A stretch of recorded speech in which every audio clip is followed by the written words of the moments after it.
Welcome to Design Downtime, the podcast where we celebrate the joys of living a balanced creative life. I'm your host, Guy Siegel, a design director in Toronto, Canada, and I invite you to join me on this journey as we redefine what it means to be a successful design professional. Let's break free from the shackles of hustle culture and embrace the full spectrum of human experience, because life is too precious to be spent only in pursuit of productivity. Today, I'm delighted to talk to Sam Gordashko. Sam is a freelance design systems pro with a design tokens obsession based out of Toronto, and she's on a mission to make complex tech feel human. Over the years, Sam has worked with big names like Getty Images, Shutterstock, and Intuit, plus plenty of scrappy startups figuring it all out, with most of her career spent as a design team of one at various tech innovation startups. You might know her as Samantha Gordashko or Sam I Am Designs, the public speaker, host of design systems events, and educational content creator focused on design tokens, design to development processes, and systems thinking. She's got a knack for turning intimidating technology into approachable, actionable workflows and has built a reputation in the design systems community for making people laugh while sharing her future-friendly design pro tips, real-world workflows, epic fails, and radical honesty about what not to do. Sam, welcome to the show. Thanks for having me. I'm so excited to be here. Super excited to have you. And you're going to talk today about how it feels to be a DJ. Yeah, my first creative love is music, I suppose. It's still there and very strong. It's outlived most of the other creative passions that I have that like kind of come and go. This one has stuck through. I've had moments where I'm like, never again. And then it sits there and calls me back late at night one night. And then I go dabble in again. The first question I always ask is the origin story. How did you become a DJ? I guess that depends on who you ask. If I could ask my dad, he would tell you that when I was about 6 or 7 years old, I figured out how to record over a cassette tape by putting the tape on top of, the little squares on the side. And I wanted to record a tape of all my favorite songs from, the top 40 countdown on the weekend that was on the radio, but they were not in the right order as far as I was concerned. So we would have to listen to it on Friday when it first came out after school. I would kind of, mark down the ones that I wanted to record and in what order. And then I would spend the whole weekend trying to catch them to record them in the right order. And then when, of course, I was a teenager and the internet happened and my neighbor friend who was, far more set up than we were, had a computer and had a CD burner, we decided to go kind of halves in with her brother, and her brother would go to the store and get the CDs. And then I would pick the songs and we would download them off Napster or whatever illegal situation was happening then. And we'd burn the CDs and we'd bring them to school and we would sell them. And so that's also when I started designing album artwork. And then in university, I was working one of my 4 jobs to put myself through university in a nightclub. And I was the door girl. When you come in and they take your coat, you stamp your wrist or whatever. And I had a little bit of a fling with the DJ at the club. And he would come over and he would listen to my music collection. And he would be like, wow, you have such good tracks. Then he would go and he would play them in the club. And I remember being so excited the first time I was working the door and I heard the song, like one of my songs that I had found through crate digging, played at the club. And, he said to me, anything you do well, you shouldn't do for free, Sam. I'm going to teach you how to do this. And so he left his equipment at my house for a weekend, taught me how to do it. And, I practiced really hard and started kind of DJing out in clubs ever since. And that turned into weddings and corporate events and lots of pub gigs where I was playing rock music, between sections of sports ball, insert sports ball here. I'm from Alberta originally. So, it's not like I was always in Toronto doing cool house music stuff. I did a lot of, not so fun gigs as well. But yeah, it just kind of stuck with me. And that's kind of how I got started. Tell me about that first time that you DJed professionally. I wanted to get gigs, and you don't just get gigs. It's not like you can be a DJ and someone's like, oh, here, come play at my club, because, they just don't know. So I had burnt a CD of one of the mixes that I had made. So I had to borrow equipment from someone I knew who worked at the audiovisual store to record a mix. And then I burnt that mix onto a CD. And I went to all of the lounges, like restaurant lounges that did fun stuff on the weekends. And I went and dropped off burnt CDs there. And at one of the places that I went to, I handed my CD to the hostess, who was this girl. And she's like, "Oh, you're a DJ, cool, whatever," and kind of brushed me off. But she actually called me back like 2 days later. It turns out she was a DJ who had been DJing for a few years, and she was running a night at a club that was promoting all of the badass women in Edmonton at the time. And she invited me to come play a gig. And so that was the first time I got to do it. And that was crazy because I thought I was going to suck so bad. Like the worst case scenario playing it in my head, like, oh, you're going to boots in a dryer it, you're going to train wreck it, you're going to stop the music. It was going to be terrible. And the truth is, like, I did all those things. And even now when I play, I still do those things, but people keep dancing. And I am what I will call like a recovering perfectionist and people pleaser. I think I'll be in recovery my whole life. And DJing really humbled me a little bit because you're failing all the time. And not like I didn't notice fail. Everyone who's gone and seen a DJ live, like if they're doing it, in the moment, you're making very calculated risks all the time. You're trying stuff. You're trying to just do new stuff all the time. You're gonna fuck it up. It's gonna happen. And I kept messing it up and people kept dancing, and I had a great time. And in my mind, oh my God, they're not gonna invite me back. This is it, one and done. Okay. And then you know what? They invited me back and the gigs kept coming, and it's been, I don't know, almost 20 years now. So I really want to talk about that spectrum of you coming into a DJ set fully prepared, you know exactly what you're going to play versus complete improvisational in the moment. Where do you find yourself? You can never be fully prepared. Anyone who thinks that they can pre-plan a set is probably somebody who is producing their own music and can show up and be guaranteed that the people playing before them did not play those songs, and that the people who are there to see you, and you can play whatever and they're just going to like it. For the rest of us, the 99% of the people out there who are DJing just to DJ, it's kind of impossible to do that because you show up and you don't know what is going to happen. If you're playing the opening slot, you could say, okay, I'm going to play really kind of slow music because it's going to be dead. Well, I've played at nightclubs where I played the opening slot and there was 50 women in the lineup ready to get in because they were for a bachelorette party, and they came in and they wanted to give it right from the first moment, first song. So you have to just be prepared and you got to show up and you have to adjust and pivot. Now, that being said, I've had some like really, really, really special gigs that I've got to play.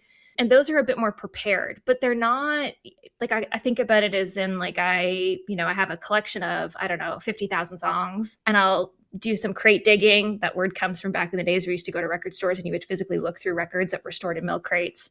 So I'll do some crate digging and I'll put together a playlist of the songs that I think will work.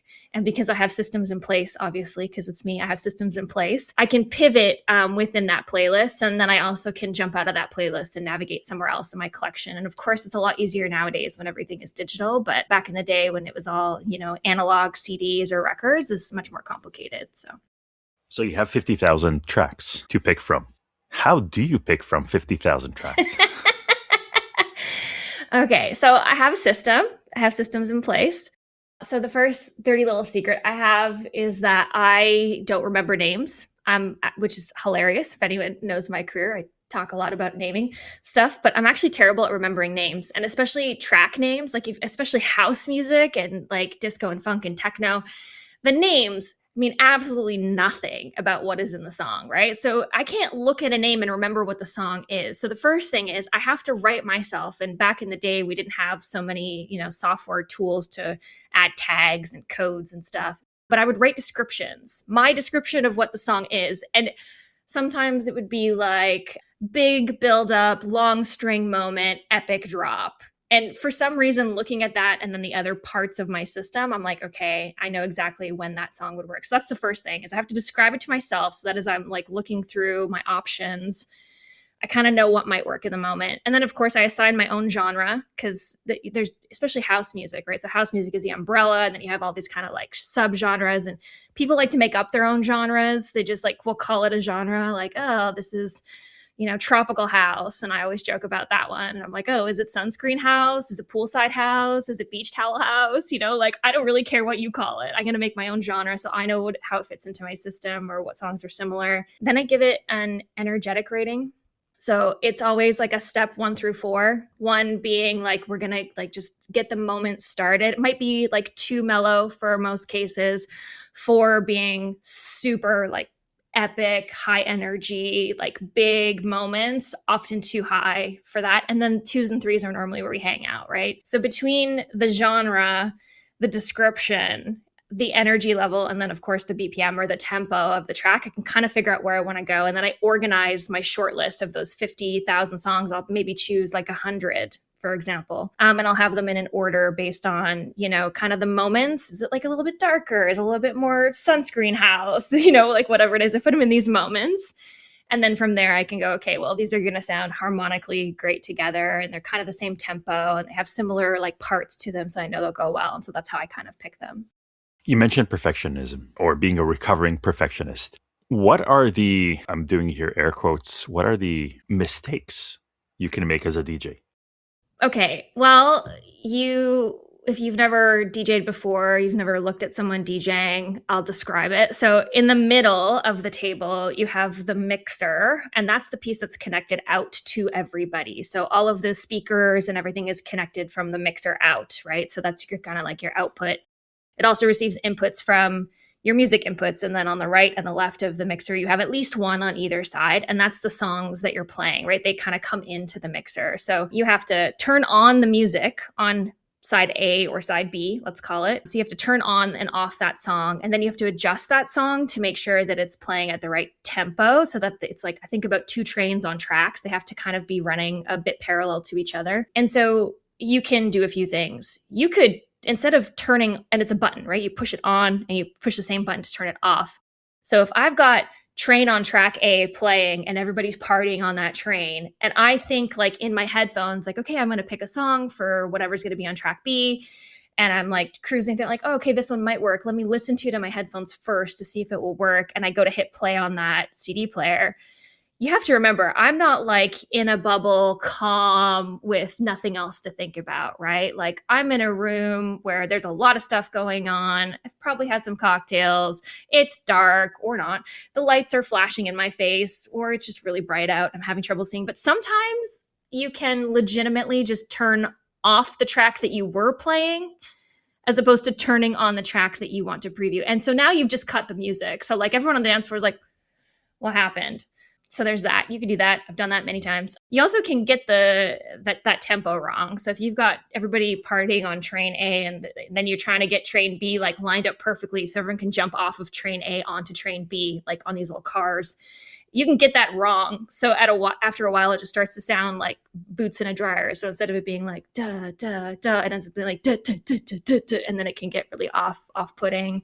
That mixer piece also, you're manipulating at least 3, sometimes 4 different spectrums of wavelengths within the song. So the bottom one being your low frequencies, your bass, the top one being your high frequencies, or like the kicks and the hi-hats, the like sounds, and then everything in the middle is vocals and harmonies and whatever. So you can also mess up when you have the 2 songs playing at the same time to try to get those trains lined up to get everyone moved over. You can get those frequencies wrong. So like, if I forget to turn off the bass on the incoming track, then all of a sudden those can sound really like muddy and boomy, and the subs will kind of do something to everyone on the dance floor where they start to feel a bit icky. So if you're not careful, like even if you have the right song playing at the right tempo and they're all lined up perfectly, if you're not looking at those tiny little pieces of the frequencies within each track and you get that wrong, you can give a pretty poor user experience to the people on the dance floor.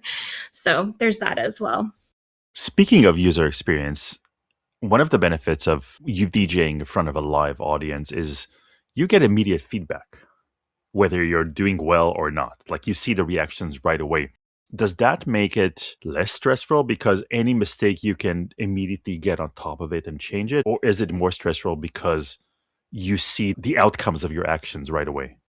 I think the audience feedback keeps you honest, because if you're just DJing in your bedroom, I mean, I guess the other thing that I didn't really mention before of making a mistake is like choosing songs that are too big of a difference in like the vibe so that it kind of kills the dance floor maybe. And maybe you're doing that intentionally, right? If you're doing a whole night of DJing at a pub, you kind of need to dump the dance floor every now and again so that people will go to the bar, buy a drink so that the bar makes money. Sometimes it's intentional. But when you get the feedback from people on the dance floor, they're letting you know if you made a good choice. Like, okay, these songs are doing what you think that they're going to do. They're going to keep people there. They're going to hook people there. However, you have to really be gentle to yourself, because it's not always about everybody dancing all the time, right? At some situations, sometimes of the night or the day, whenever you're DJing, like not everybody is dancing all the time. Sometimes people just want to sit and have a conversation and have a good time. So it's more about, like, my job as the DJ is to set the vibe, whatever the vibe is. And it's different for different events. Like on New Year's Eve, I DJ'd one of my very good friends' wedding on New Year's Eve. And you would think that everybody would be like ready to party and rage and whatever else because it's New Year's Eve. But in reality, what happens at a wedding is people just now want the opportunity to sit and talk to the bride and groom or to their friends who are at a different table or whatever. So like people are not ready to rage and party. They want to sit and talk and have a good time. But when you see them like wiggling in their chair or like having a little moment, they're like, okay, I'm still doing a good job, even though people aren't up and dancing. And so it's about understanding that you don't have to be in this like all or nothing mindset where everyone has to be raging and dancing in order to know that you're getting good feedback and good signals. Sometimes you got to like read between the lines. When you're DJing, how important is it for you to have a good time and enjoy the music you're putting? Does that translate to a better set? It translates to a more enjoyable time for me, for sure. I'm at a certain age in life and a certain point in time in my career where I have very little energy to go out and be social and be out late and whatever else. And so, I mean, in life, I often think about opportunities as in the like, what's in it for me, right? And so if the what's in it for me is very low, like maybe the sound system is not great and I don't get to play music that I enjoy and I'm up really late, and then I'm like, why did I do this? Why did I say yes to this? Like what's in it for me is very low. So I have a much better time if I'm there and I'm in it and I'm, enjoying it. But also there's this magical thing when you DJ where you basically get to be in a flow state for an hour or whatever, an hour and a half straight. And you're just constantly making calculated decisions that are pretty risky, right? You could dump the dance floor. People might not like it. So there's all this like adrenaline that happens within this flow state, but then you're watching it pan out all the time, playing music you love, listening to it in a sound system where like the bass bins are vibrating your body in that way. Like when people talk about dance floor therapy, that's what they're talking about. It's like the somatic therapy that you get when your organs are rumbled by certain frequencies, especially ones that like you really vibe with. So if I'm having a good time and I'm dancing, like if you've seen me DJ, I'm dancing. Like, I don't care if there's, 10 people or 1,000 people on the dance floor. Like, I'm giving it because I love what I play. I'm at that point now in my career where I get to do that. And I only really take gigs where I get to play the music I love. But in my earlier years when I was, DJing to make money to survive, I would do like a fashion show was the worst one. So they would hire me to show up so that I could like essentially wear the clothes from the designer, be on stage while the models are walking and I'd be DJing. But they literally would give me, here's the song you play first, here's the song you play second, and like had to play from that playlist. And I'm like, why? This is stupid. You could just put on at that point a CD, but now it's Spotify, so what's the point? And I don't love those things anymore. So I think it's important to have fun. Yeah. What are some of the interesting comments or feedback that you got from people on the dance floor? My style, like my sweet spot of where I love to be musically is I like house music. First of all, we'll go into that umbrella term.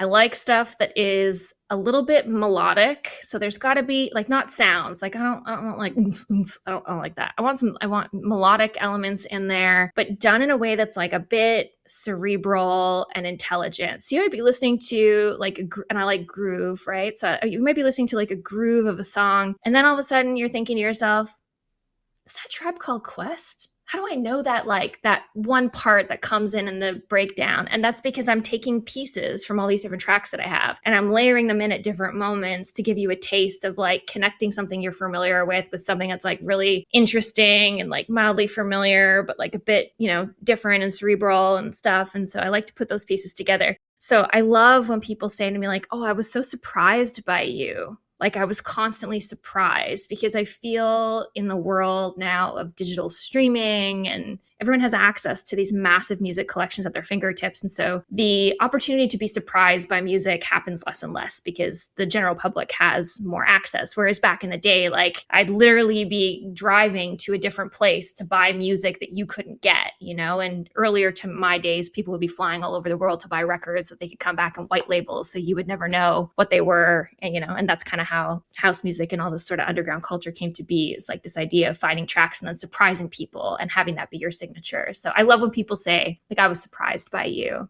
What I don't love is when people say, oh, you're such a great DJ for a girl. And then I just want to melt and crawl under the DJ booth and cry, because no, I'm just a great DJ. That's it. Full stop. You are a great DJ. I agree. You mentioned, the 50,000 tracks. Theoretically, you're done. You don't have to go and look for any new tracks anymore. But how hungry are you to go and continue finding new music, new tracks, and incorporating them into your sets? Yeah, so I have been building my collection for almost 20 years now. So everything in my collection feels old and played out, right? But even like I have to remind myself that even sometimes I'll just be playing music at home and my partner will say like, oh, I've never heard this track before. I'm like, how? We've been dating 6 years. How have you? And he's a music junkie also. I'm like, how have you never heard this track before? So I have to remind myself that just because I've had it for a long time doesn't mean it's old and tired. Also, there is a term called classics for a reason. Like things do withstand the test of time. However, I have ADHD. I'm a bit of an adrenaline junkie and a novelty seeker. And so when I hear a song that really hits me in a way, like I listen to music all the time, nonstop. And if I'm like doing something else and I'm listening to a track and I'm like, oh, what the fuck is that? And then I'm going to go and try and find it. Then I'm hungry for it because it's hit me in a way where it's just done that thing where it tickles my brain in the right way, where I'm like, ooh, I need this. Or like I'll hear something on like my Sonos speaker and I'm like, oh, I bet you that's going to kick really hard if I put it on like this other speaker I have in my house. And then I'm like, oh, I bet you this is really going to kick if I get it on a subwoofer, because you can't really like mimic the sound of a sub without a sub. And I don't have one in my house, obviously, because I live in Toronto. My neighbors would hate me, So it's like finding those songs where you're like, oh, I think this is really going to flex a cool sound system. And then holding on to that until you get the right moment with the right sound system to really like bring it to the audience. And those are the sorts of things that I'm hungry for now. But I'm very selective because music is expensive when you buy it. Less expensive than it was when I started. But to buy a song on Bandcamp or whatever is like $2.50, $3 for a track. So think about your streaming library and then do the math on that. I've been collecting music for 20 years. So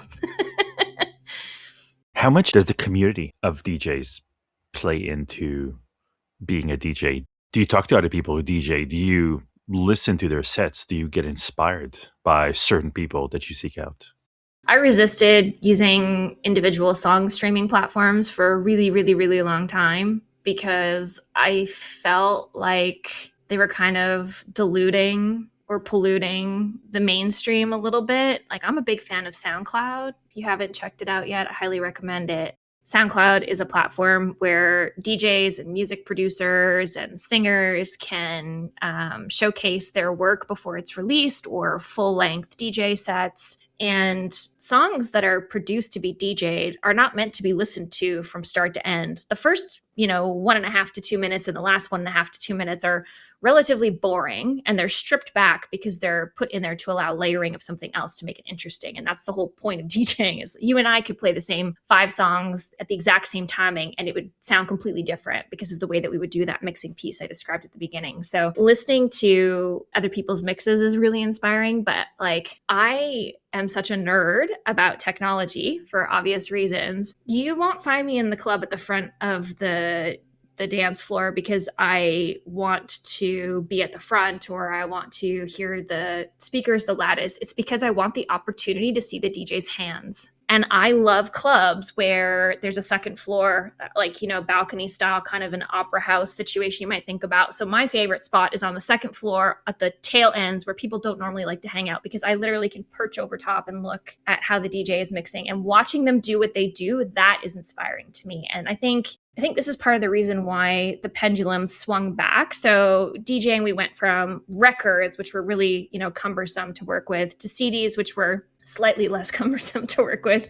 Still a lot of manual math and things that had to happen while you were working with them. Then we went into digital, right? So you could put songs on USB sticks. And then we went even further into that, where you no longer needed those 3 pieces of equipment I talked about at the beginning, like the CDJs and the mixer in the middle. You really didn't even really need that. Like, I used to be able to show up to a wedding gig with headphones and 2 little tiny pieces of hardware and plug it into a speaker system and be good to go. And it all fit in my backpack, which is wild. But the pendulum has swung back now, and everyone's kind of back in this sweet spot where we have this tactile, mixing board, and they're not even called CDJs anymore because we're not playing CDs, but these players, and you have your music on your USB sticks. We've swung back because the tactile part of actually moving your hands and pushing the buttons, even though it adds to that cognitive load, it keeps it really like human and honest, and I think that's part of the reason why I'm less concerned with all the stuff I'm seeing in the world of AI and everyone, going full over to that other side. I'm like, I've been here before. It's going to come back. It's okay. We're going to find that sweet spot in the middle. So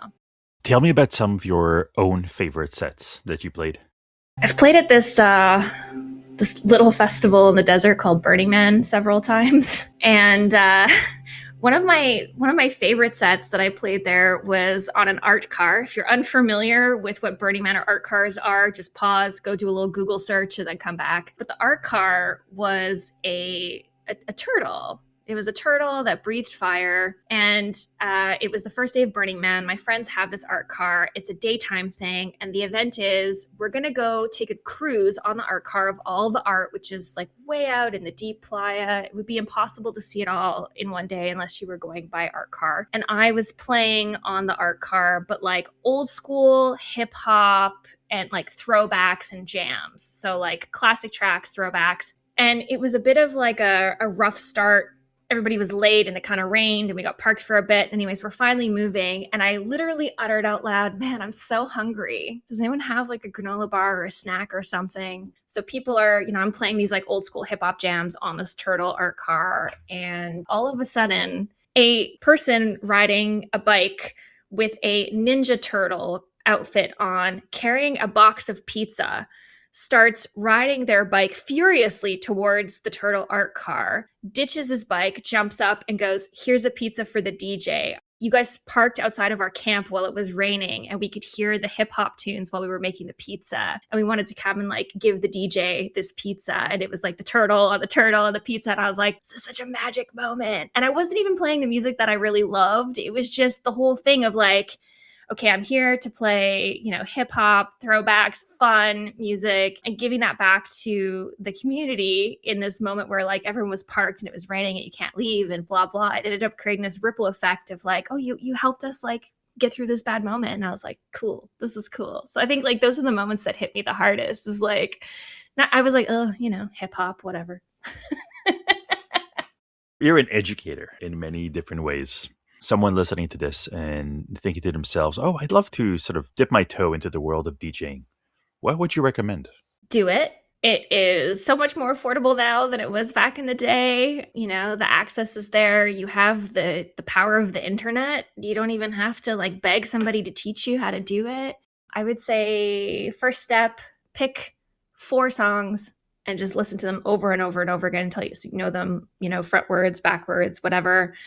And teach yourself a little bit about counting and how music is structured. 4/4 timing is pretty consistent. You could probably go on YouTube and be like, how do I count music as a dancer? Would be actually my pro tip, because dancers know how to do this. They count in 8s, and the 8s group in 4. So you go 1, 2, 3, 4, 5, 6, 7, 8, 2, 2, 3, 4, 5, 6, 7, 8, 3, 2, 3, 4, 5, 6, 7, 8, 4, 2, 3, 4, 5, 6, 7, 8. If you do this to any song, most songs, I will say, that are written in 4/4 timing, which is like pop, rock, hip hop, house, techno, funk, disco, it's all the same. That timing, that's actually how music is structured. So once you can pick up on that counting, how the music is structured, then you can start to say to yourself, okay, so if I want to start song is playing on track A, I want to start song on track B. Just by listening to music without buying anything, you can go, okay, now I can count. And on that 1, 2, 3, 4, 5, 6, 7, 8, that's where I could start the second song. And then you could start to think in your mind, like, oh, would these pieces of this song sound good on top of that one? And that's actually the hardest part. Picking music you love, understanding how it works, and figuring out how to layer them on top of each other. And then from there, go borrow equipment. If you're in Canada, at least, we have this awesome company called Long & McQuaid where you can rent stuff and try all the different gear out and just do it. Just try. Why not? You get a flow state. It's worth it. It's so worth it. Sam, where can people find you? I'm on the internet in a few places, not all of them, not as many as you might think, but I have a website that has all the links on it, samiam.design, no S, and you'll find all the links there, including the link to my SoundCloud if you're interested in what I was talking about. If you like house music, I think there's also a mega playlist on there of the stuff that I listen to when I work from home. I think it's called like morning and work from home playlist. So if you're interested, go check it out. Definitely recommend listening to Sam's SoundCloud. I know I've done a lot of work listening to your sets and really appreciated it. Thank you so much for joining us today. Thanks for having me, Guy. This is all for this episode of Design Downtime. Thank you for joining me, and until next time, I hope you enjoy your downtime.